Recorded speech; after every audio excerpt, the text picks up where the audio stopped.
Do'stlar, go'zallik qurbonlik talab qiladi, bekordan bekor aytilmaydi. Nimaga buni deyotganim hozir sizlarga tushuntiraman. Ko'rishinglar mumkin, avtomobilimiz tayyor bo'ldi. Bu shaxsiy holatda kelganida biz bunga furgon o'rnatib berganmiz.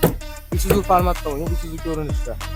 Kabinkalariga keladigan, kabinkalari ham oq edi, buni biz qizilga bo'yab yubordik. Ust tomon kraskasiga bitta ahamiyat beringlar.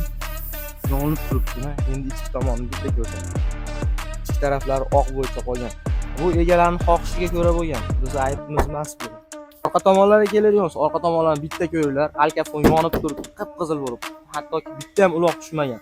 Undan tashqari bizga Lenovo brendi original video registratorlari ham ustanovka qilib bergan, bonusga bo'ladi. Ichki tomonlar faner bo'lgan, ko'rishinglar mumkin, germetkalari ham cho'tki bo'lgan, germetka bo'lgan. Va pol qismi finishga bo'lgan. Avtomobilga qulaylik sifatida 3-eshikni ham o'rnatib bergan. Bemalol yuklarni solib olishingiz mumkin. O'rtoqlar, kimga shunaqa xizmatlarimiz kerak bo'ladigan bo'lsa, bemalol lider komandasiga murojaat qiling. Rahmat hammaga.